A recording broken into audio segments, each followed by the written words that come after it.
Welcome back, race fans, to episode 3 of the Armchairs Racers podcast. I am your host, Tommy Joe, alongside my co-host here, Alex Reckless. And we had the Daytona 500 this past weekend. NASCAR's back. The season's back. Everyone's firing on all cylinders, kind of. And we had some interesting racing at Daytona. We'll get into that in a bit, but how was your week? How was your weekend? Good. I watched the race. Yeah? Yeah. Yeah? Do anything fun this week? What did I do this week? I don't know. Did you? Well, that's what I'm asking. Just checked out for a second. Nah. Kind of just lived the week on autopilot like I did? Pretty much. Yep. Yeah, I didn't have too much of an eventful week, Okay. And I don't think I have an eventful weekend, which kind of looking forward to, doing nothing for once. I feel like I'm always doing something, but... Yeah. I don't think I have anything this weekend either. No, I mean, we got... Other than my rehearsals, I don't do anything. We got Sonoma coming up, looking forward to what... I keep doing that. We have Fontana coming up. California. California. We're going back to California. I feel like we were just there, weren't we? Uh-huh. But anyway, so the 500 happened. You have Ricky Stenhouse pull off the win. Backed into it. What a hack. I will say at the end we watched the race together. Yes. How mad was I when that caution came out? I think we were all mad. We were all mad because we both thought Joey had it. Yes. I thought you were talking about the first caution. Oh no, the race ending caution. Yeah. I was so pissed because I really thought that Joey won. We did not want Joey to win. Like, I would hate to watch all fucking 230 miles of that. Well, 530 miles of that, sorry. Yeah. To be like, have fucking Lego... That's super speedway racing. Have Lego brick hair Joey Logano win that race. Yeah. Joey does get a lot of hate. But I do want to say, I don't think he gets enough hate. He does not. He does not. Because, I saw a comment before where it's like, he gets in the car, he acts like Dale Earnhardt, and when he gets out, he acts like Steve Urkel. And I don't think I've seen a more accurate description of Joey Logano. That's very true. I mean, he's a really good driver. Not going to knock him for that, but just like, like Kyle Busch has, he has a really two-faced personality, I don't know. I'm not a fan of him. I've never liked him. I don't like... I like sliced bread, but I don't like him. So we had the longest 500 ever. 212 laps, about 530 miles. Mm-hmm. And I will say that the first two stages were pretty lackluster. There was no single file runs. No, but there were two single file runs. Yeah. I think the whole thing about it was they just stayed in the two lanes and weren't passing a lot. No. So it's like back when when they would wreck early and then just run single file, but they just did that in two lanes instead of one lane. They just didn't. They weren't mixing it up, so they didn't wreck, and they just. Yeah, I mean that third lane never opened. No. And like, the one thing that really bugged me is I've always liked Fox on NASCAR. I always thought they had the best booth. They had really decent coverage. But the booth is still good. Oh yeah. I think I still prefer the booth. I mean, Mike Joy is probably my favorite active commentator right now. Absolutely. Like I don't think there's anyone else out there that does a better job than Mike Joy. He's very knowledgeable. He's very knowledgeable, and he's very quick. Yes. Like, especially when it comes to... he's very quick, and especially when it comes to insults. Oh, my God. Like, he doesn't hold back. He's great. Which I like that. He has that that snappy, quick firing off shots at people, Mm-hmm. And I like that. Tony in the booth was pretty good. I was hoping we would get more of, racer Tony than owner Tony. But I guess when he puts that suit and tie on, he turns into owner Tony, commentator Tony. He was like that last year. He was. I mean, he was good. Don't get me wrong. He's knowledgeable, but he's very boring. Yeah, I just wish we could get more of comments. Like, the race wasn't long enough. We should have raced. We should have raced until there's at least 10 cars left, and then split the field, and one goes one way and one goes the other way. Yeah. I miss that Tony Stewart. Granted, he's on Fox. He's speaking for NASCAR, so I guess he has to be a little bit um, filtered. But Yeah. I mean, he's still good in the booth. Clint, I like Clint. I mean, because I like Darrell too. When Darrell, I mean, I know a lot of people hated Darrell Waltrip, hated the boogity boogity boogity. I like that. Yeah. And I like Clint in the booth. I think it's funny just to see how Clint interacts with Mike and Mike interacts with Clint. I like that dynamic of Clint's very good. A lot of people call him like stupid or like he's just joking around. he has that energy. He has that. Yeah. He has that But he's very ADHD energy, which is but very prevalent. he knows what he's talking about. He does definitely. Um, let's see. And next week, I think I might listen to the MRN broadcast because you got Danica Patrick in the booth. Not really a fan of her. Nothing against her, but she should have stayed in IndyCar and not come over to NASCAR. That's my feelings. Ooh, And me. she gets kind of what's the word? She gets kind of like rude in the booth almost, I don't remember how she was in the booth last year. But anyway, back to Daytona. You had Travis Pastrana somehow pulling off a top, I guess we're gonna call it a top 15 finish. Finished 11th, just outside of the top 10. Yeah. I don't think anyone had him being the highest finishing 2311 car because you have Bubba Wallace, who's really good at super speedways, and you have Denny Hamlin, who's a 3-time Daytona 500 champion. Well, Denny isn't really the 2311 driver. That is true, but I mean, Reddick. he did finish higher than him. But yes, Reddick, and Reddick kind of brings me into the next part that I want to talk about. Back when we were talking about Fox, kind of went off on a little tangent there. What do you remember watching that first wreck? They were showing Tyler Reddick's onboard. And they were showing Harvick. Facing Harvick, yes. And we'll go right into a Liberty Mutual commercial. Because they were just, like, riding along. Like, NASCAR was just going. They're like, all right, I guess this is good for a commercial. And then literally the second they go side by side, Harvick gives a huge shot to Reddick. And Reddick gets loose, and then they wreck. And then all you see with no sound is just a junkyard in turns 3 and 4.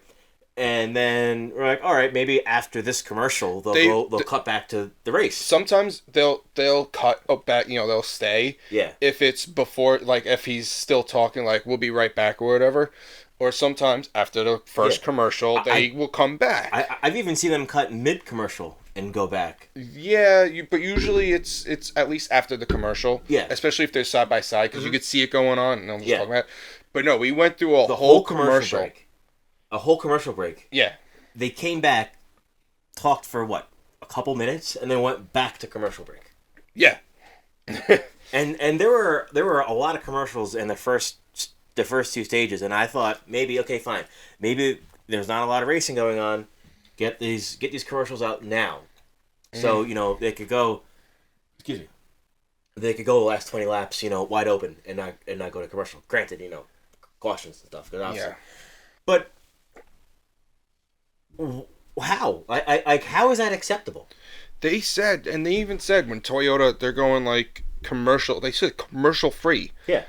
Sponsored by Toyota, and they did a side by side with Toyota, and then they came back, and then they still did other stuff. Yeah. They had other commercials. I thought they said they were going to go commercial free, paid by Toyota. The one thing that they did do that was 2 things that Fox did that was new this year that we kind of touched on in the last episode was those cameras.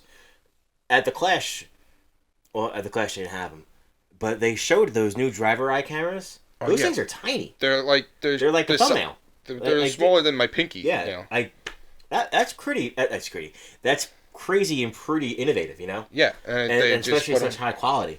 I remember when they first started doing it, it was like a whole. It was GoPro thing on the helmet, but now they could put it like on the side or like wherever, and it's just like. It doesn't bother them. Yeah, I mean, again, that alludes to them blurring the dash, which some were blurred and some weren't blurred. But I don't know if you noticed, but some of them had it angled at the right angle, where the steering wheel blocked the dash. Yeah, I like that. I think I saw someone or heard someone say like they're gonna They're gonna talk to NASCAR and the teams and be like, hey, can we like not blur it? Everybody's complaining, blah blah blah. But some teams were okay with it. Some it still doesn't had to bother blur. me. I don't care. I just wish they would just blur the dashboard. Because a lot of the times, like the bottom half of the screen was blurred. And I would see it because I think it's trying to pick up certain things, and because like they go past, and I'd see it like go by. Like it's just what happens. You know what's another idea that they could do instead of getting it in the right position? You've been to hockey games. You've been to baseball games, right? Yeah. You ever see those green screens like baseball game? The green screens behind home plate.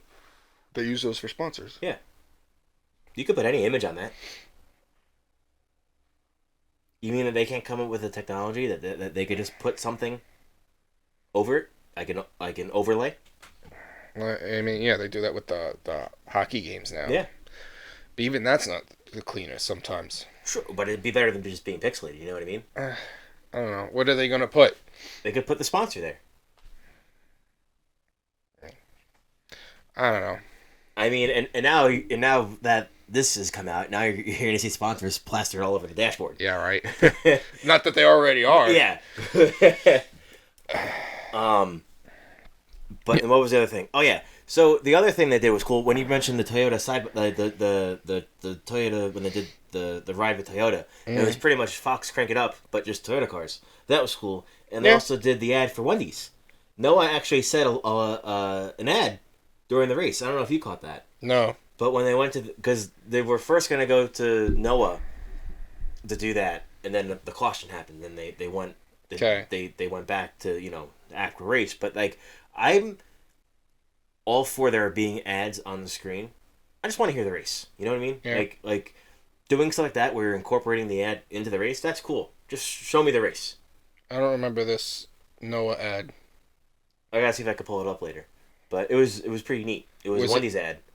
And Noah gave a little spiel during the race. I think it was under caution or something, but that was pretty neat, What, it was just like a video of him?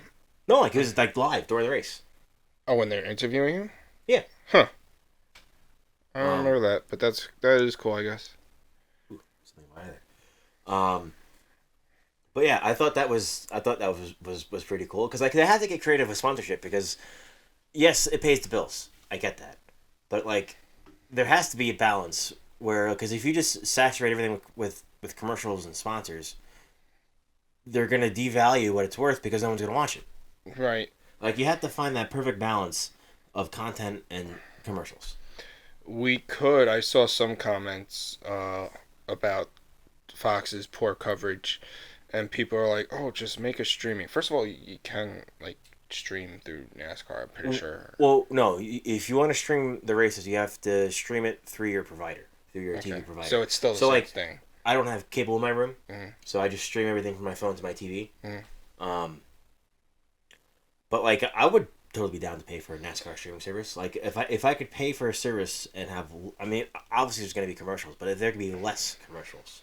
My only thing about that is you already have people complaining about. I don't care. Fuck them. I don't care.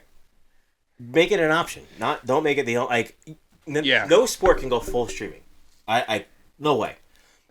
But I don't care. I could put it on TV, but I don't want to be able to have my own streaming option. You know what I mean? Make it through Fox. Make it through NBC. Make it the same broadcast, but just give me more racing. Instead of going to commercial, it's just.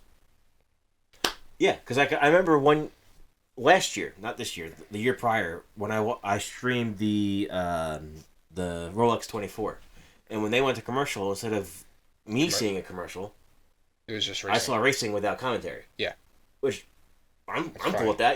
Crank it up. Yeah. And you could listen to the radio broadcast along with that, and you could kind of still see what's going on. Kind of not see, but listen to what's going on. But I just feel like somewhere has to be a compromise has to be made somewhere. Absolutely. Between content and commercials, because they are necessary. I get it, but if you oversaturate the content with commercials, it's worth less. Yeah, it is. Because no one's going to be tuning in to watch it. Right.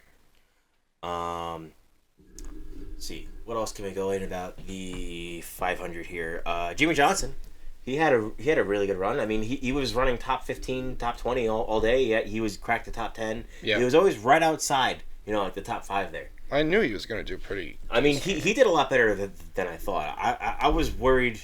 I mean, I know I said he was going to qualify on pole, but I was worried that he was just not going to take well to this new car. Racing in the pack. But I mean, he proved he's Daytona 7-time champion. As I've said about super speedways, they're not hard. No, but I mean, yes, anyone can win them, but not everyone wins them. Ricky Stenhouse just won. Yeah, but his other 2 wins are the Coca-Cola 400 and a win at Talladega. Why hasn't he won any other tracks? Funny thing you should say that. The last 3 winners of the 500 have 5 combined wins. Because they suck. And they're all at super speedways. Because they suck. McDowell sucks? Absolutely. He's in how long has he been driving? But he's not in good equipment. He went from the 95 to fucking front row, which that's a crime. That team should not be called front row. Because they're not on the front row. No. I mean, they were once. Twice. Because I think when they went to Pocono in the fog delay, it just was Busher. It just shows, it just shows it's anybody can win. It's a scam. Like, do you think the elusiveness of the 500, so this is our Super Bowl, supposedly the best team in the NFL wins the Super Bowl, right? Yeah. Do you think? No, the best team does not win the 500. Well, no, but do you think the value of it is like the draw factors that anyone can win it? I mean, I guess you could say that. I mean, that's almost that brings into like a lot of people trying to qualify it. Like you had Connor Daly try. He did qualify for it somehow, and he finished the race. He did. He did. He got the car back out there because I think he was involved in an accident. I think he was. Yeah. It is. It's because it's easier for these other drivers to get in and race up with them. It's easy. It's super speedway. You know that's why even what's his name, Brendan Gaughan, well, he raced well there, but he doesn't have a win. No, but he for the longest time, even after he retired, he only did super speedways because he could stay up with them.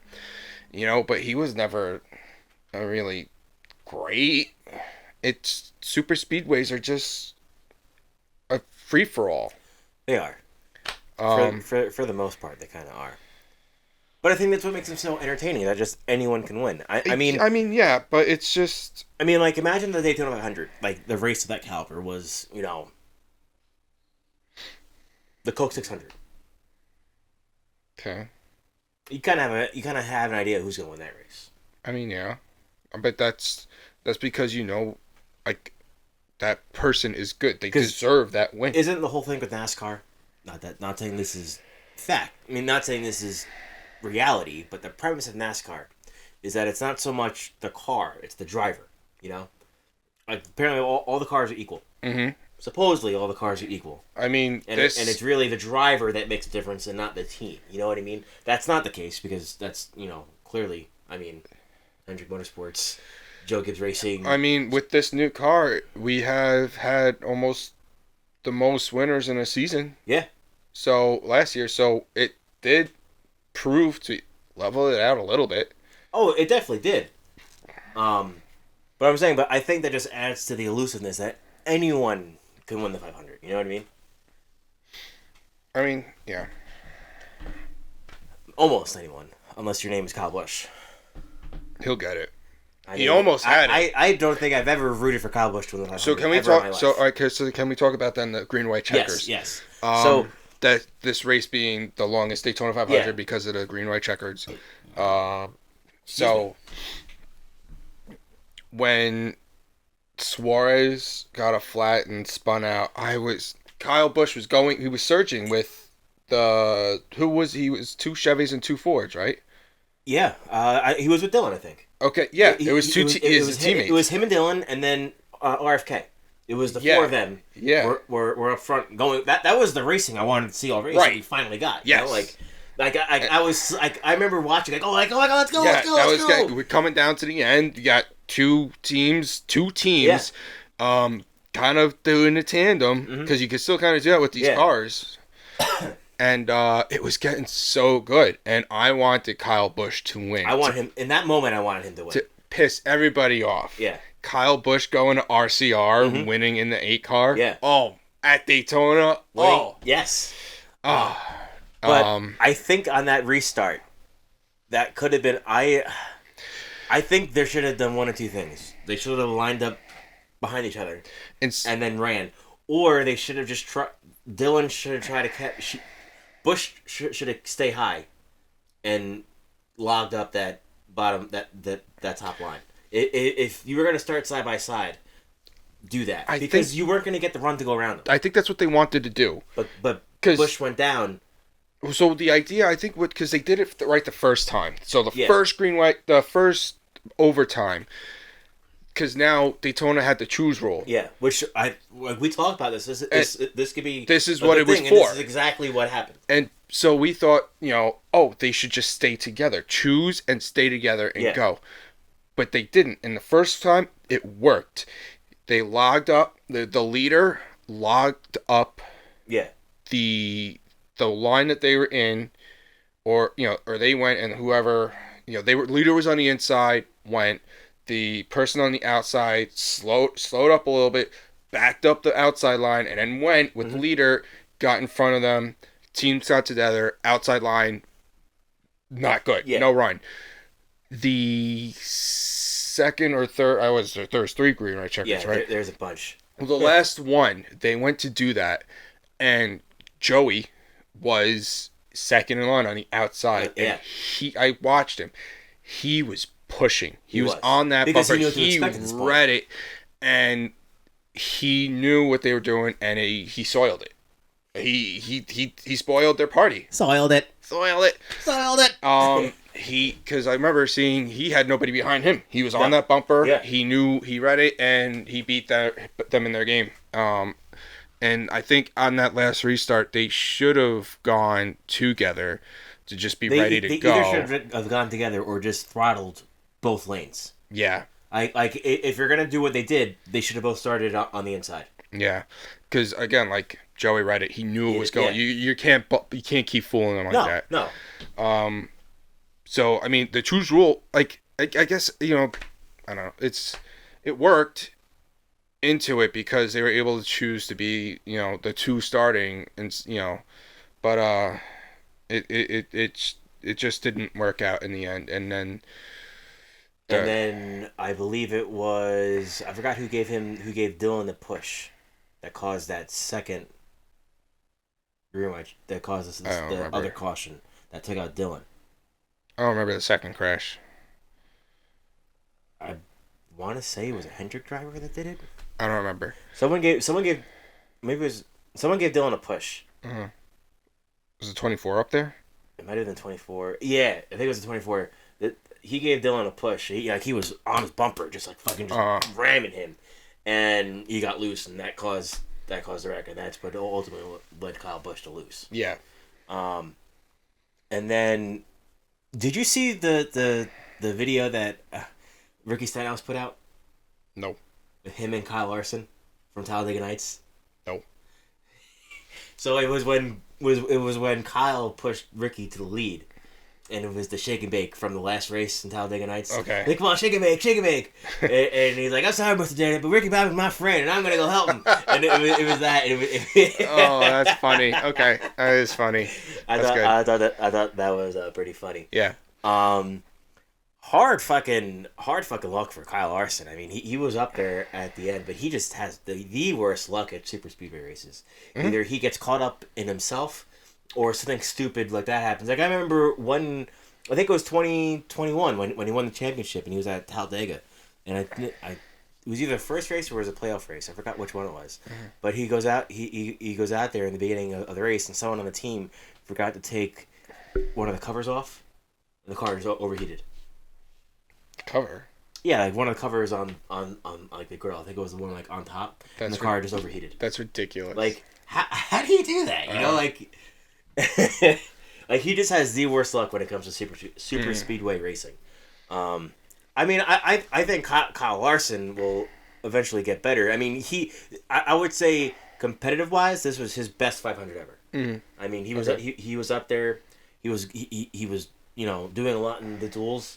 And I'm as a Kyle Larson fan, I'm looking forward to the next, 3 to 5 super speedway races. If you count Atlanta now, Yeah. I'm looking forward to see what he can do there. I'm sure. I mean, he was good at Atlanta before the whole thing, but obviously the racing has changed. Yeah. I'm sure he'll get his super speedway win. But with that race-ending caution, where was Amarola thinking Pastrana was going to go? Like they're going into turn 2, and he literally just pushes it. The one thing that NASCAR says, and everybody says, do not push in the turns. It will spin you out. Mm-hmm. And he goes and pushes Travis right into Kyle Larson.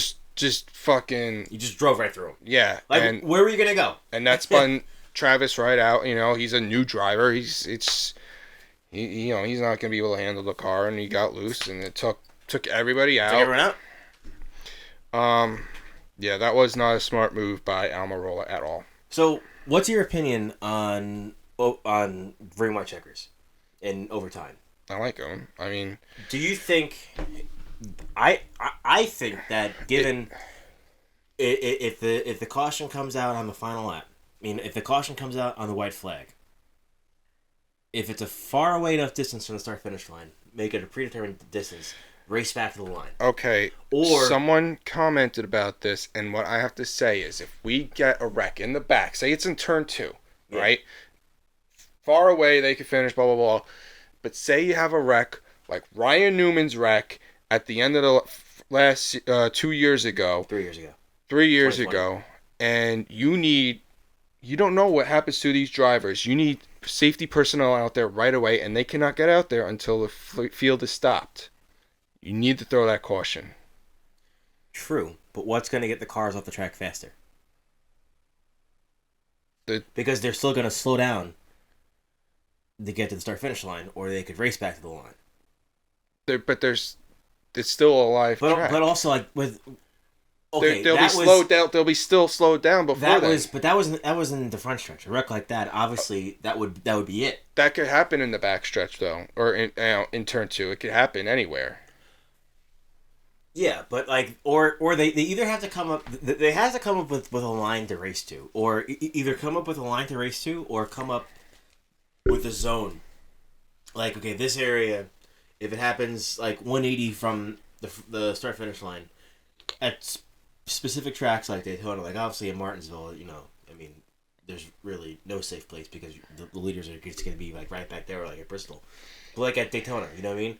Like, if they're wrecking it in the backstretch, there's no reason why they can't race to the line. I don't disagree with you, but it's a matter of safety and getting those tracks. I just hate seeing a race end under yellow. You know what I mean? Because I feel like it's like a race ending under yellow is, to me, like the Super Bowl, and just with that holding call. Just, I mean, it just gave just gave the Chiefs the win. I mean, granted, they were probably going to win either way, but like whatever fighting chance Philly had after that was kind of just gone. You know what I mean? I mean, it's not like it was the wrong call though. No. It definitely was holding. I'm not debating the fact that it was or wasn't. It was holding, and there were a lot of missed calls earlier in the game, but they decided to call that one. And that really changed the whole dynamic of the game. It's just what it is, but I mean that's the rules. I mean that's a caution.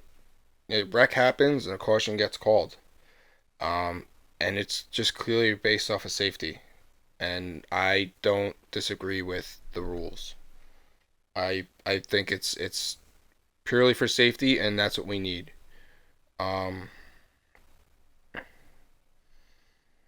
So, and again, even with the different size, the full size of the tracks. Mm-hmm.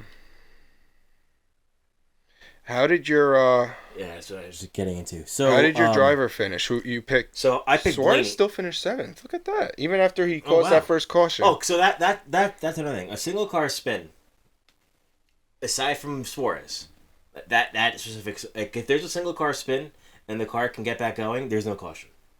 Don't throw No, a caution yeah, if there's a car spin. Especially like where he spun out of the way, but his tire came off. So now Yeah. now that's debris on the track. Yeah. But if there's no, if it's a single car spin and there's no physical, like you can't see anything. The car on the could track, get going. and the car keeps going, and there's nothing falling off the car. Keep going. I don't disagree with that. With Suarez, his tire came off. The tire Debris caucus was on the track. That's Yeah. debris. Call the caution. Yeah. I get that. But a single car spin, I don't think institutes a single car spin out of the way of traffic Mhm. that can keep going does not constitute a caution. Yeah. I don't disagree with that. But anyway, so our picks. I had Blaney. Blaney finished 8th, and you had Bubba, right? Bubba finished, I think, 20th. Yeah, Bubba. Well, finished he 20th. had he was up there at the end. He had a great race, but he got caught Caught up in up. the wreck. He caught up in the second wreck, I think. Yeah, and also, what's his face? Was it Truex that punted him into the wall? Gave him a real good push, and he went right in the wall. And he came back from that. He Yeah, did. he was leading, got a bad bump drift in the straightaway from Truex. It wasn't a square bump, and he got put in the wall, and he came back from that. That shows the durability of these cars. Mm-hmm. Because with the old car with the old body, that wall, the side of that car would have been all bent up and and tire rub and nothing. And but he came back. Ryan Blaney, your pick on here on the podcast. So many wrecks, so much damage, and we've seen damaged cars finish well. Mm-hmm. But he got a top 10 with that car. Who was your funds pick? My funds pick was Johnson. Johnson, okay. Which would have been a good pick if he didn't get caught up in that wreck. Yeah. And I'm just having PTSD now because I'm looking at the NASCAR website, and all it is Coke Zero Sugar. I need to try it first. If I heard that one more time during the broadcast, like the NFL has the Whopper commercial. I mean, it went a couple times on the NFL. I need to try it first. I know, but like there would be something big in the NFL, or like when DeMar Hamlin got hit. Right when they went to commercial, majority of the country saw the Whopper. Like, oh man! And NASCAR kept playing this Coke Zero Sugar commercial with that. I need to try it first. Yeah. They've been saying that for fucking like 3 years now. Mm-hmm. I know. You know. Anyway, Riley Herbst. Yes, Riley Hurst with the top 10 in a Cody Ware. In a Rick Ware car. And Cody Ware finished 14th. That's the best he's ever going to finish. No. No. The Coke 400 last year? What did he finish? Yeah, top 5. Did he? Yeah. Remember that guy that had like the very long shot odds and won $1 million on like a $20 bet? That was on Cody Ware? Yeah, Cody Ware was one of the cars that had I think it was like Cody Ware, BJ McLeod, and jeez. I think Todd Gilliland or something like that. That was another Daytona race. Yeah, but that was because they decided to go racing in the rain. Daytona isn't one of the wet weather packages, okay? No. And speaking of racing in the rain, the Truck Series race ended under rain. Did it? Zane Smith won that race. Okay. And then you had Austin Hill repeating at another photo finish at Daytona. People were expecting who won last year? Austin Hill. Oh, Austin Cindric. People were expecting it because the truck and they were both repeats, so a lot of people were expecting Cindric. I didn't catch much of the truck race, and I didn't catch any of the Xfinity race, but I did hear a lot of people bashing Junior Motorsports because there was 4 cars up front at the end, and they still lost. Just like how at Phoenix last year, how there was 3 Junior Motorsports cars in the final 4, and Ty Gibbs still won. Junior said that he doesn't like to. I'm gonna paraphrase. He doesn't like to really tell his drivers what to do. Okay. But he does wish that they would communicate more before the race, so they know what to expect during the race. Because like he was saying like back when he was racing at Hendrick Motorsports, like he'd like tell Gordon like if it's between you and me, like it's gonna be me, like I'm gonna win, like and like no offense, like I'm sure you would do the same thing too, and just so like you don't have that argument after the race, so you already know it going into the race. Yeah. And he also wished that he would like I'm pretty sure at one of those green red checkers in the 500, somebody came on the radio of the 3 and the 8. Had to. I'm pretty sure Richard Childress was like, hey, like like let's get this done, like you two are up front, like let's get this done. Yeah. And Junior kind of wished he did that to his guys. Yeah. Which he didn't do. Yeah.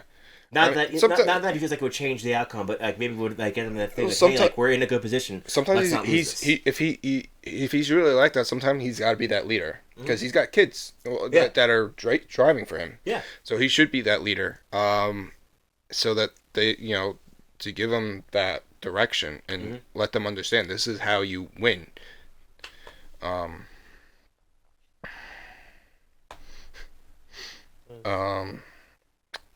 it's the entry list. I thought that was the results. I'm like, wait. What is this for Fontana? Fontana, yeah. So this week we have Fontana, the first, quote unquote, real race of the season. Yeah. As Kyle Busch would probably say. I mean, I agree with that statement. Yeah. I mean, I don't think the 500 is a race to gauge the rest of the season.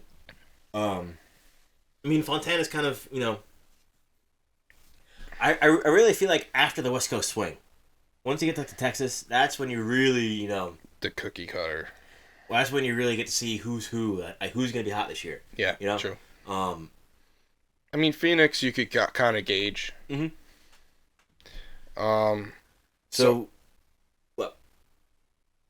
So Fontana coming up. Fontana, yep. This is the last race on the 2-mile oval. Yes. Your feelings? My feelings? I think this is going to be the last race at Fontana. Because as a whole, as of right now, there's no real there's no real permits been made. That like there's no definitive blueprints for this short. There's proposed plans, but there's nothing. Yeah, nothing happening, and this is the last race at Fontana until at least 25. At least, that's if they go and build this track. And I remember back in 2020, this was going to be the thing. Like I remember 2020, they said that they're gonna make Fontana a short track, yeah. And at the time, that was great because short track racing was really the best racing at the time.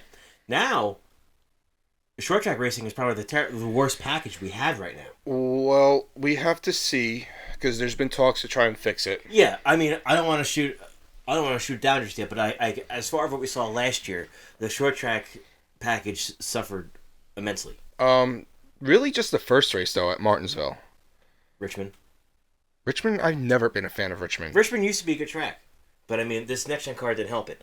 I mean, then you had Bristol Dirt. I mean, Bristol was better. Bristol was definitely a better race. Mm-hmm. The second Martinsville race was good. I'm trying to remember what happened. They changed well, remember, the first Martinsville race, that was really the first short track race for this car. You had a cold track, and the tires were not... It was just bad tires from Goodyear. It was just... they were too good. They didn't wear. That's... It was just a storm, like a... It was a perfect storm of bad stuff. Perfect storm for a terrible race. The second Martinsville race, if I remember correctly, was pretty good. I'm not saying it wasn't, but I don't remember it. I can't remember everything of it, but I don't remember people complaining about it like the first one. No. But Phoenix 1 and Phoenix 2 sucked, and that's that short track package. Yeah. But going into that, I would like to see you. I think it's really just minor changes that they can make to this car that will make it better. I think the idea of the short track was a kind of way to save the speedway, because I think ideally the driving force behind the reconfiguration isn't because short track racing is better or short track racing is whatever. Because I thought last year at Fontana was great.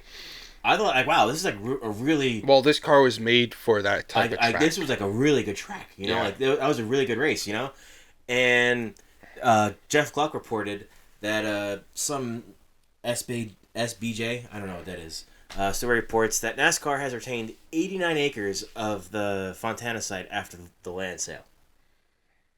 It's not a lot. That's not a lot. And how does that compare to the footprint of other short tracks? You have Martinsville with has 340 acres. That's including campgrounds and all that other stuff. And then you have Bristol, which has 670 acres. Don't forget. And that's all. That's also. I mean, we've been to Bristol. Yeah. There's a lot of land up there. I mean, you don't need all that land for No. a racetrack. I mean, clearly, Bristol, Martinsville has almost half of that. Yeah, I mean, know, Bristol technically has like 2 tracks worth. Yeah, because you have the drag strip. the drag strip that's out there. But 89 acres just does not sound like a lot. It isn't. It's not. I showed you the proposed picture. Yeah, And it looks very tight. it does. I think it's supposed to be a high banked short track. It's supposed to be a high bank short track, but the track itself isn't even that big. No. They have the garages and the trucks outside of the track. Yeah. And it shows a couple of lots in this and that, and it's the existing front stretch and some of the existing grandstands, and it's taking it down a lot. I can't imagine this in my head. Like, I can't imagine. I guess it'd be like Bristol, but like Martinsville shaped. Yeah, that's the idea of it. Yeah. A hairpin hot Bristol. I think this is the last. I still think this is the last race we're going to see at Fontana. I think the Clash kind of killed Fontana. You think so? It's too close. Like, they keep talking about how they want to, get into that LA market, that big market. They're only 45 miles away. So you think a lot of those fans, instead of going to Fontana, they were going to the Clash? But it's like you're there in February, and you're there in February again. I mean, that was the issue that was the issue that Pocono was having. I know, you're there in the beginning of February, and now you're 45 miles away, again at the end of February now. True. And that's even closer than what Pocono was, because at least Pocono was like June and like August. Yeah. You know. Well, maybe the Clash moves, and then you don't have that issue. Yeah, I get wanting to be in that market, and then NASCAR had also announced that they want to expand into the New York metropolitan area, I believe Seattle, that area, and then Colorado, Denver. Well, there's nothing up northwest. No. I mean, you have Portland that's out there, but I don't know if they want to add another road course. But I mean, we're from Jersey. I mean, we're New York's backyard. Yeah. I can't imagine them putting a racetrack, putting a street course in New York City. And this is my issue with the Chicago street race. This has nothing to do with the people of Chicago. It has nothing to do with political shit or whatever. I just don't see the people of Chicago embracing this event, because it's essentially NASCAR is going to be there for 2 weeks from setup to when their life goes back to normal. There's people that live in Chicago, Yeah. like when they race in Nashville, the IndyCar. Yes, people live in Nashville, but like majority of people that live in Nashville are musicians. Nashville is majority a tourist town, Like, you get rid of the music aspect of Nashville, and it's just going to be another, city in Tennessee. It's not going to be... It's not built up like Chicago. It's not built up like New York City. When they race in Detroit, they race, They race outside the they race city. like outside, like right outside. Like, well, they used to race on Belle Island, which Yeah. was like its own thing, and then now they race in Detroit. But I mean, it's Detroit. Yeah. I don't see this Chicago. I don't see the racing being good at Chicago, and I just don't see it being beneficial to anyone. That I don't see Chicago benefiting from it, and I don't see NASCAR benefiting from it. And this is supposedly a 3-year deal, and there are talks of adding these new markets in 24, Which will be after this deal ends. Yeah. Well, no. Or even while 24 is next year. Oh. This is going to be 23, 24, 25. You know? So, I mean, I'm all for NASCAR trying to go to New York, but how in the hell are they going to have a street race in New York City? It's not going to be in Manhattan, which is what No way. people see New York City is. But I mean, you have, I showed you before, you have Brooklyn with the docks. yeah. But, you know, in Formula E goes there, but even that's tight. I mean, so yes, tight. the Chicago street race, so the track looks kind of tight, but this was like very tight. Yeah. You mentioned The Meadowlands. which like a lot when anybody ever goes there for like concerts at MetLife, they go, "Oh, New York City." I mean, but it is it's New Jersey, but it is the suburbs of New York. Yeah. New York. You said maybe a street race on the lot. I mean, it looked like there was some kind of room for something. I mean, Yeah. Like, I just don't know where they would put it. You know? I say, I don't know. It's a big. It looks like a big horse track, which like would be. I think they still use that. I sure they do, but I never know of any horse races going there. No, like I mean, I mean, when I think of horse racing, I think like Monmouth. You know, Belmont is a Monmouth, big track. Like Belmont is like that name. I never like, oh, they're racing in the horse races are in the Meadowlands. Like, oh. Yeah. But, I mean, they could do like a Bristol type thing, you know, still keep horse racing there on the inside and make a track out of that area. And then they obviously have the parking and they have the facilities in that area because you have that shitty mall. Yeah. That's huge. You have you have NFL. You know what they should do? They should just race inside the mall. It's pretty empty anyway. Just tear down the mall. Apparently that mall is so behind on... Yeah, apparently they just filed bankruptcy because they missed like a huge loan payment on it. Yeah. I went there the winter of 21, like the end of 21 into 22. Mm-hmm. And there's a lot of stores in there. Like I'd say like... Wasn't a lot of it still closed? Well, no. Or... Like there's a lot of stores in there. Like there's definitely a lot of stores in more than like the Raceway Mall or like Monmouth Mall. Mm-hmm. But like there's like 3 Raceway Malls worth of stores not even open. like there's a lot there, but there's a lot more that could be there. Yeah. And I feel like, I mean, not to get too distracting here, but I feel like that mall really came at the worst time. Cause like, oh yeah, I mean, once they finally started getting it done, yeah, like, and opening, I mean, like malls aren't what they used to be. No, you know, I don't think they'll ever fill that up. No. Anyway, back to markets and NASCAR. You know where else they can have? You know where they could have a street course race? Vegas. I mean, granted, we already raced at Vegas Street Race. That's not going to go anywhere. But I mean, you already have F1 that races there, and but like look at where F1 races. You have Austin, I mean, which is a racetrack, but you have Miami, which is again people live in Miami, but you know it's in a parking lot at a football stadium. Yeah, and then you also have Vegas, which is a tourist town. Yes, people live in Vegas. You know, Kyle Busch was raised there. Kurt Busch was raised there. No, yeah, but where they're racing is the old strip. They're racing on the strip. Yeah, and I know a lot of F1 fans want to bash like, oh, you know, this is a European motorsport. Why no other country has three races? Yeah, I don't think they get the size of the United States. You know, like our states, the size of our states are the size of their countries. You know, I mean. You can compare it. I'm not gonna say that, but you could compare it almost like take at least the West states like Texas or California or Nevada are comparable to some smaller countries in Europe. You could travel a day's worth and be in pretty much the same state. Yeah. You can travel a day in Texas and still be in Texas. Yeah, and not backtrack anywhere. And you can travel half a day, and I'm sure Sonic. I'm showing my not geology, but like some country in Europe. It's like 8 hours to drive through fucking Pennsylvania. Mm-hmm. You know, like. But you could drive that in somewhere in Europe. I'm sure go through a smaller country, so the size comparison is different. So to be able to travel to a certain race, that's why there's so many. You know, they're not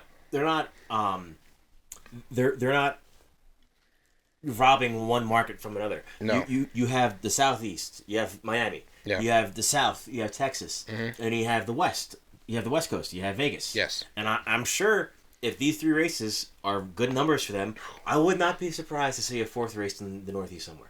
Yeah, to get that New York market, you know? Yeah, I mean, that's where your population is in America. Yeah, I would not be surprised to see them try to tap into this market. Northeast, yeah. Not necessarily New York City, but Northeast. Somewhere in the Northeast, you know?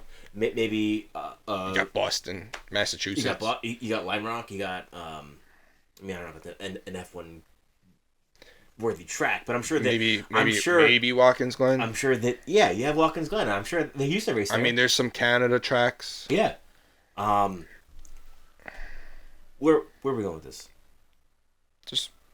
I think we were just ranting about F1 because, you know, I hate F1. We're just still talking about markets, I think. I hate F1 fans.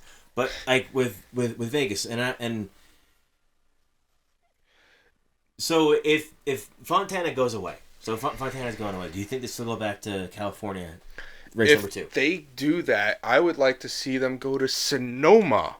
Yes, and I think I mentioned this on the last episode, or one of the episodes. I mentioned something about going to Sonoma and there being green. No, I talked to you. We've talked about it. I've been wanting to say they need to go not in the dry season, where it looks like shit brown dust whenever, you know. Like if you go and look at the track right now, it's beautiful. Yeah. Green hills everywhere. Looks like wine country. Yeah. I mean, they're obviously racing on the West Coast now. Why not do it? Yeah, I never got that. And like, okay, back in the day, okay, you don't want to do a road course so early. It's not. Didn't NASCAR used to at one point start? Well, yeah, the season used to start at Riverside in California. At one point, started in California on a road course. Yeah. But you have COTA, which is in a couple weeks. Let me look at the schedule here. You have COTA. So move COTA. No. I'm saying, but like you have COTA early in the season. You have COTA the end of March. You have COTA in a month. 4 races. Okay. It's not like it's in the same market. No. I'm saying, like, I'm agreeing. Like, why can't we go to the second race be the road course? I mean, in 2020 or 21, the second race was... when NASCAR was really doing the big comeback, they did Daytona. Yeah, they had the road course. Yeah. I think that was 21. Yeah. Yeah. They should just keep it like that. That's so cool. That is cool, you know? That really brings the NASCAR Speed Weeks. Like, it really does. And it gives you 2 different races to watch. Mm-hmm. Getting ahead of ourselves there a little bit. I think we're making too much sense here. Yeah. No, but I mean, they're doing the West Coast swing. They're doing Las Vegas and Phoenix. They go to Fontana. They go to Vegas. They go to Phoenix. And then they swing back to Atlanta. Mm-hmm. Which I remember that used to be the second race. They used to go to Daytona and then Atlanta. And then they would do the West Coast swing. And in that West Coast swing would incorporate Texas. But now Atlanta is almost so... The racing there is similar to Daytona. You can't have it like that. No, you can't. And then they go to COTA, and then you have a stretch of short track races. You have Richmond, Bristol Dirt, Martinsville. And those are all also in a very close area. I remember last year I wanted to hit up Martinsville and Bristol, but we only did Bristol. Yeah. I think like once I get more time off from work, I think it'd be pretty cool to hit like a bunch of races all together. I had to go from one race to another race. You know what I mean? I'm not as rich as you. I ain't rich. You make more. I'm saying it would be cool to do that. It would. It would. Just to go like just take like a month of weekends off. Yeah. And just go to races. You know what I mean? Yeah, I know. I think that would be pretty neat. You know what I mean? Absolutely. Excuse me. And then you got Talladega, and then you got Dover. Oh, the Worth 400. What was it? What was Dover last year? Oh, it was the Dryden. Yeah. Dryden 400. Now it's the Worth 400. Yeah, they just announced it like this week or last week. And Pocono is still, not to get too far off here, but Pocono is still the M&M's fan appreciation 400. Really? I don't know if that's because there's not been a new sponsor announced yet. Yeah. But that was last year's sponsor. yeah, Like because Fan Appreciation was yeah, last year's sponsor. It could just not be updated yet. yeah. Or they just didn't want to sponsor a whole season for a car. I don't know, but I think going to if Fontana doesn't work out, I think still going to California and doing Sonoma. There are short tracks in California already. There's Irwindale. Does it have the facilities to host a NASCAR race? Did North Wilkesboro? No, but now Did now a football field have the facilities? They can get it done. They've shown that if they want to race somewhere, they can get it done. Well, they are making North Wilkesboro have the facilities now. Well, I know what I'm saying, but I mean, clearly that's not an option anymore. I mean, if they want it done, they'll do it. Well, also the thing is, do these tracks want that kind of upgrade? Are you going to turn down a whole bunch of money? I wouldn't. No. Then why don't we get that with Wall for us? And then that's your New York. That was something I was going to bring up, and then I forgot about it. Wall would be a great option because you're close enough to Philadelphia and New York. Yeah, and for traveling, it's right off of 195, which could get you to either the Parkway or the Turnpike, and just all around, or just take 195 all the way west. Yeah. So, it's just the track itself is can barely even support itself. Mm-hmm. But there is a lot of land around it. Wall would need Wall doesn't even have a pit road. Wall would have to be leveled and rebuilt. Yeah. Which it really should be. I mean, a lot of great talent has come out of Wall. I mean, at least the top of my head, you have Martin Truex Jr., Ryan who just won the Clash. Ray Evernham. Mm-hmm. I mean, New Jersey's no strangers when it comes to this area is no strangers when it comes to NASCAR has been wanting to get into New Jersey for a while. Yeah, because I mean, Freddie Kraft, the spotter for Bubba Wallace, he's from New York. Mm-hmm. He's from Staten Island. I remember at my old job, I was working in an area in Howell. Yes. Right off of 195. This spot used to be a quarry, right? Well, it's not. It's right by the reservoir. I guess you could say it was a quarry. They were mining there, and they pretty much dug out this whole bowl. And NASCAR in the 70s wanted to buy it. I think they owned it, and they tried to pitch. I think they did buy it, and they wanted to, pitch to put in a Richmond-sized track into this bowl, like built it in almost like Wall is. Wall, yeah. But it got turned down by the residents there. Yeah. And then NASCAR owned land in Staten Island. Got turned down. I'm sure they made a killing on that sale, though. I'm sure they made a killing on that sale. Yeah. But NASCAR has been trying to get into this area forever, so it's nothing new that they want to. They just have to find the right place. Mm-hmm. And Wall, if they want to, I think Wall could use it, because every year we think, oh, it's going to get sold. But you can't put residents there. No. It's too close to the airport. And it's not like zoned for like residential.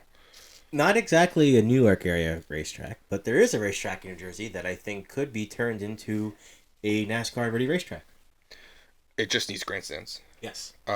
New Jersey Motorsports Park. Yes. They want 2 road courses. They had ARCA there. Yeah. They wanted to go there. I mean, that's definitely a way big enough facility. Yeah. It's in the middle of nowhere. Absolutely. But it's a way big enough facility to host NASCAR. They did also, they built up that one strip coming in, looking like Dover. There's I was told. Yeah, going down DuPont Ave. I was told by someone who lives there, before that all came in, that was not there. They built that expecting fans. Yeah. And nothing ever happened with it. For a little while, NJMP started to get, had the World Rallycross Championship. They had IMSA go there. They've had some Superbike there. And ARCA came in there for a little while.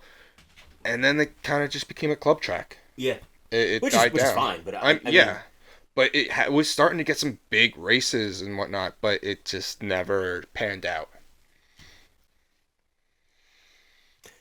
They should add. Well, no, can't do that anymore. What? I was like, there's only one kind of racing they really don't do in NASCAR, and that's drag racing. I was like, oh, go to Englishtown, but I forgot. Drift. They could drift there. Yeah, they could drift. Yeah, Kyle Larson would probably win that. Yeah, but I mean, otherwise, Sonoma to replace Fontana. Yeah. Or, I also on the topic of Fontana, if it was to stay a 2 mile, but they already sold the land. I saw someone comment. I'm gonna bring this up. I'm gonna bring it up again when they go to Michigan, because these are the Michigan and Fontana kind of sister tracks. They're different. They're the same size, but I think California is wider than Michigan. California is wider, flatter, and the turns are just longer. Because there's like 5 lanes. Yeah. At Fontana, where Michigan's more like Daytona. It's narrow. Yeah. Someone said put the super speedway package on the cars at Fontana and let them pack race there. Would I think that would work? Maybe, because last year with the new arrow of these cars, they did race closer and better, which made Fontana have the best race in a long time. But I don't think with how flat it is, it would really work. Yeah. Well, at Indy, one of the final, like when William Byron was in the Xfinity Series. Okay. At Indy, they used the Super Speedway package at Indy. Did they? And it worked. Okay. I remember Elliott Sadler was so like he tried it was hard thing for him to go full throttle into turn 1. They were full throttle? Yeah. All right, so maybe with the flatter tracks it could work. It might work. I want to see, well, since Fontana is pretty much a done deal of leaving, I want to see the super speedway package at Michigan. Mm-hmm. It is more high banked, like you said, narrower, very similar to the super speedways. It's a 2-mile track, and people have not been liking the racing there. No. But people love super speedway racing. You're now other than Homestead, your southeast, is saturated with super speedway racing. You got Daytona, Talladega, and Atlanta. 3 tracks right next to each other, all the same type of racing. It's also where the short tracks are too. Well, it's a little more north. I mean, it's almost like NASCAR was, made in the southeast. Yeah, but it's the same type of racing. Yeah. But for us to want to see a super speedway race, we got it. I mean, not that Michigan is any closer, but like we could get out there easier. Fuck it. Put it at Pocono. Put it at Pocono, fine. But I think you would really see that super speedway racing at Michigan, and it would be like they did that at Atlanta after doing the repave to give it the more banking. I don't think you would even have to repave Michigan. You just put those cars with that package, and you would have super speedway racing. And I'm going to bring that back up at Michigan because I when they go there, because I truly believe that would really help that race and revitalize it and bring in a big market from this whole area. Yeah. But to get back into the race at Fontana, do you think Mr. 500 winner Stenhouse, you think this is a flipping over a new stone? Do you think he's going to continue his momentum? No. Okay. I mean, I don't think he's going to do terrible, but I mean, he ain't going to win. But he's a mid-pack driver, and it's where he's going to finish. Okay. Who's your pick? Who do you think is going to win? I mean, I know we have our Fun's fantasy. I'm going with Bowman, just because some of the guys picked Larson already, and I kind of want to be a little different. I think Larson is going to be someone to watch out for. Absolutely, he's always strong there. Mm-hmm. I think Daytona may have stroked his ego a bit. He's going to do good. I guess, because he did good there last year, right?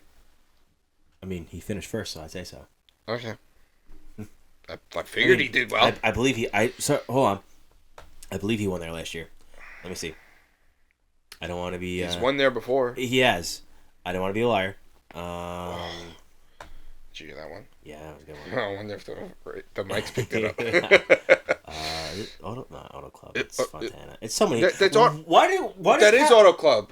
That is. Why does California Tracks always changing their fucking names? It's Auto Club though. Infineon, Sonoma. What was the other name for Sonoma? That's it. And Fontana. Sears Point. Yeah. It's Auto Club. Fontana is Auto Club. Oh, there it is. I'm like, what? California Speedway. 75. Oh, 15. Larson. Yeah. So it's Kyle Larson, Bowman, and Busch. Those are your last three winners at Auto Club. And then you go a little further back, Truex Jr. and Larson again. And Jimmy Jam. So for funds, I went with Truex Jr. because he's a more recent winner. He's kind of good on these tracks. But Larson, I wanted to go with Busch, but I don't want to pick him yet in funds. Yeah, I don't want to pick him yet either. I think Bowman was a safe bet. Absolutely. But for I feel like I could at least get a top 10 out of Bowman. Yeah. But I think if I had money on it, I'm going. Well, I have to get my pick in. I'm doing another league with money in it. Yeah. Larson in that one. Larson is do that right now going to be.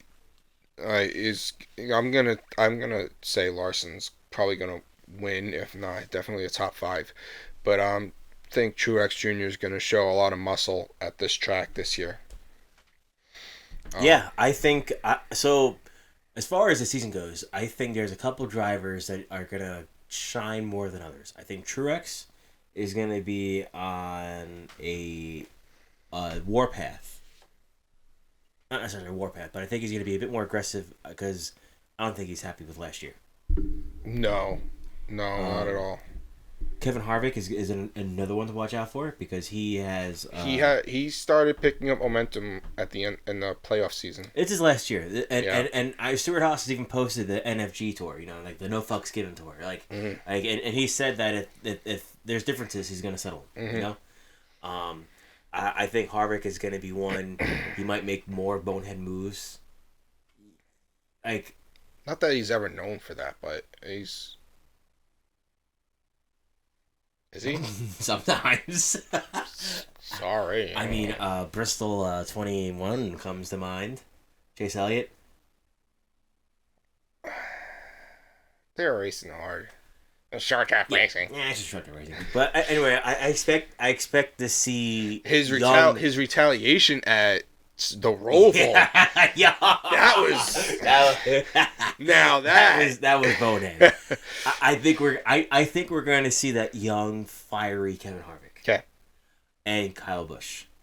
Kyle Busch is. If there's a general in this war on NASCAR right now, not or NASCAR, but the general on the war on tracks, Kyle Busch is going to be leading that front. He's going to be on a tear this year. He is going to be on a tear to show that he still can win. And he can. Oh, he totally can. And the fact that Coach Gibbs just gave up on him. Well, apparently, this came out this week at the. Oh, another thing that I wanted to touch on as well. Okay. But what came out this week? Apparently, Joe Gibbs offered to pay for Kyle out of his own pocket, and Kyle Busch wouldn't accept it. It probably wasn't jack shit. I don't know. I mean, I still think, just let it be at this point. I mean, he's already with RCR. Yeah, but like Hendrick is paying out of pocket for Larson, but for Well, yes and no. That's his. In 21, he was, but he saw such a return on it. Because who wouldn't want to after 2021? Who wouldn't want to sponsor the champion? You know what I mean? Right. He's getting sponsorship now. Yeah. But Rick Hendrick wants to be on that car. Yeah. But okay, put it, in Kyle Busch now. How much? You have water behind you if you want. So how much was Kyle Busch really losing? Like, if and how much was Joe Gibbs willing to pay him? Numbers, I have no idea. I mean, It's all 'cause speculation. if he was getting no sponsorship to pay him, but now he's got, some of them are sponsors that were with Richard Childress, but already they just showed Luke for this race. Maybe Lucas Oil. Maybe Kyle Busch didn't want he gets us on the car. Hmm? Maybe Kyle Busch didn't want he gets us on the car. Remember those weird commercials during the 500 that were like at the end? It was the Jesus commercial. Oh, yeah. Oh, sorry, I didn't know. Yeah, okay. Yeah, you probably, yeah, maybe, but I mean, for no sponsorship, he's got Lucas Oil, which was not with Richard Childress before. No. So where did that come from? I don't know, but he could get the sponsorship. Mm-hmm. So it's. I think it was really just a backhand from Joe Gibbs to Kyle Busch, and he's gonna prove him that he's 100%. He's still number one. He should be on a rampage this year, which I'm so looking forward to. And what I use GIFs a lot when I message, especially on Facebook Messenger. Yeah. Some of my favorite GIFs to use are Kyle Busch. I know, yeah, he's great. Like one of my favorite words to use, especially in coming up in our next segment, in response to Darks, is kind of like the, Yeah.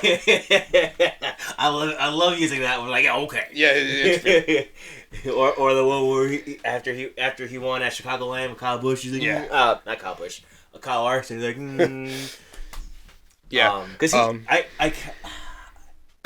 think I might be becoming a Kyle Busch fan. I never hated him. But anyway, before we get into the Darth comment of the week, some news came out this week that kind of really shocked me. Was Richard Petty's comments about Jimmy Johnson and the ownership of Legacy Motor Club. So apparently, Richard Petty is very upset that he is no longer. Richard Petty is upset that he no longer is an owner in the team. He's really just an ambassador to the team right now, and he doesn't have the final say on anything. I honestly thought it was like that for a long time. Apparently it was last year. Well, he wasn't. He was a minority owner even when it was Petty Motorsports, because I can't think of the guy's name, but the guy that owns the taxi medallion, the guy that owns the taxi cab medallions in New York City. Okay.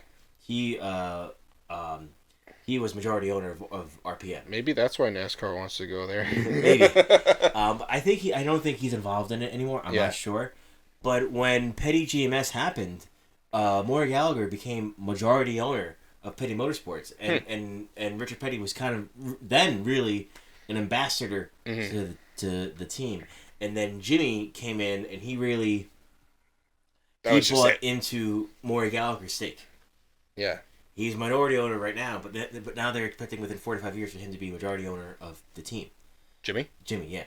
And Richard Petty kind of feels like he got shuffled out, and I'm sorry, I'm gonna piss off people when I say this, but I mean, what has happened to Petty Enterprises / RPM / Petty GMS, whatever you want to call it, since Richard Petty stepped out of that car? Nothing. Absolutely fucking nothing. The 43 was all for as long as I can remember was never. The 43 sucked ever since I can remember. Okay. Yes, John Andretti was in it. He was okay. Bobby Hamilton was in it. Whatever, but I don't think those cars were ever great. No, I mean they got a win or two, but I mean I don't even remember. They fucking sucked. Yeah. And then you had that weird merger between Evernham and Evernham, Gillette, and Petty.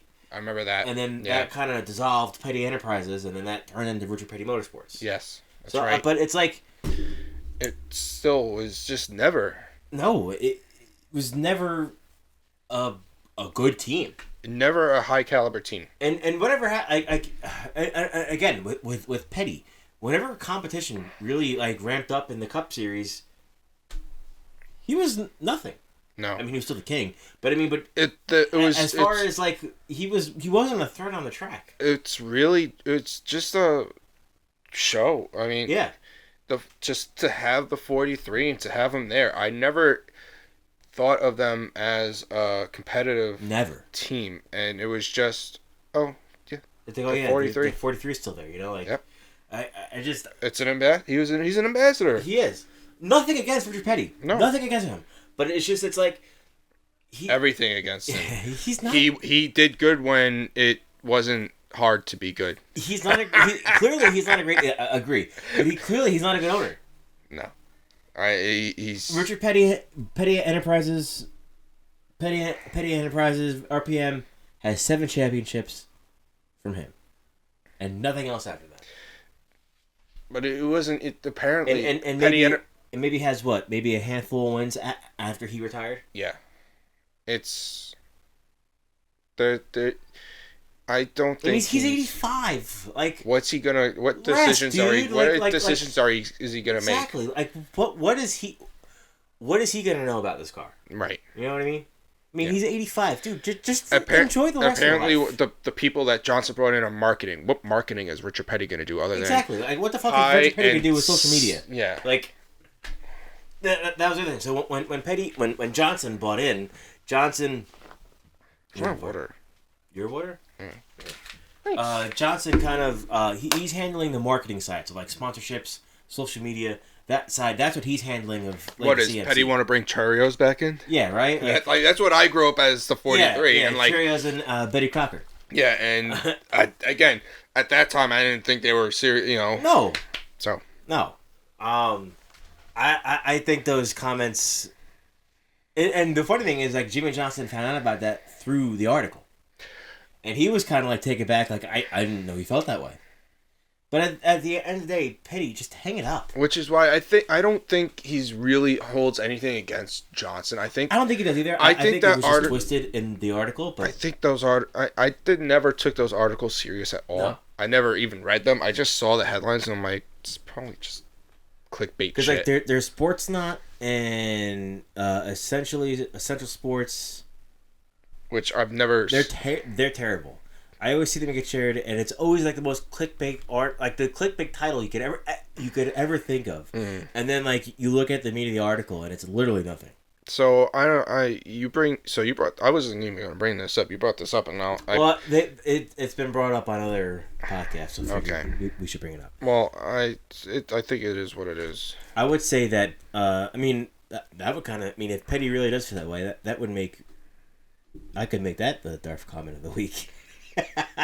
No, I still think what I got here is pretty good. So let's segue into the Darth comment of the week. I forgot to mention this in the last episode, but please tweet us, DM us at what Funds. You can tweet us at Funds Podcast hashtag ACRP. I'll see it and we could share your comments. Or if you want to ask us a question, if you want to interact with us, you could ask us questions and we'll answer them for you. And We'll pick the best questions and we'll give our best answers. But this week we have... This is on Kyle Busch. Now I want to make a comment because I looked at one other... There's that other guy that I think we used his comment. I think we used him like twice. I don't remember what his name was, but he made some comment about Joey 2-time. First of all, Kyle Busch is also 2-time. Yeah. Which is why I want Kyle Busch to go on a rampage and be a 3-time to piss this dude off because I don't think he's a Kyle Busch fan. But this is on NASCAR on NBC. I feel like a lot of them come on from NASCAR on NBC or NASCAR on Fox. I mean, it's yeah. This is a post about Kyle Busch being good this year, I believe. I didn't even look at the article. I knew I saw it was about Kyle Busch. I was like, This is going to be gold. And sure, I mean, this one's pretty good. Tom was like talking about someone. I'm looking at it. I'm like, Tom, stop talking. Read this. So we have our dark comment of the week. This woman says, he trying to be an Earnhardt. Our shine. He a good driver, but complaining and upset with rule and drivers seems to be old. Just race. Put your angry face with angry face emoji into being proud, Kyle. You could be one, but you have to change your emotions is hurting you as a great driver. I think I just had a stroke. I'm pretty sure you did. There's no periods in that whatsoever. No, best on when they're run on sentence. Yeah, there's no punctuation. Let me try running through it again. He trying to be an Earnhardt. Oh, there's a comma. I'm sorry. I take the pen. There's a comma. He's trying to be an Earnhardt. Our sign, he a good driver, but complain and upset with rule and driver seems to be old. Just race. Put your angry face emoji into being proud, Kyle. You could be one, but you have to change your emotions is hurting you as a great driver. I don't know where I am anymore. No, I'm. I want Busch to become an Earnhardt in this A-car. Oh hell yeah! Hell yeah! Well, yeah. So that's our Darth comment at the week again. If you'd like to tweet us at Funds Podcast #ACRP, and we'll read your comments. Yeah. So we talked about Daytona. We talked about Fontana. Yeah. Got our picks in. We did our Darth comment. You said you wanted to do something else with this Darth comment, or was that just... No, that was... Was there another one that was out there that we had? No. No, I think that was it. Okay. Man, that is not getting better. I don't see anything else in your notes. No, I'm pretty sure that's it. Man, I think my body's telling me that this podcast is over. So with that said, this has been the third episode of Armchair Racer Podcast. He's becoming a Let's Darth. do it again. I'm becoming a Darth right now because I've inherited it from that from that post. With all that said, this is episode 3 of the Armchair Racers Podcast. I am your host, Tommy Joe, alongside my co-host here, Alex Reckless. We got Fontana coming up, and we can't wait to talk to you again. Yes, we cannot wait, and hopefully, we can get to a somewhat regular recording schedule. And if not, our episodes will at least be somewhat out sometime during the week.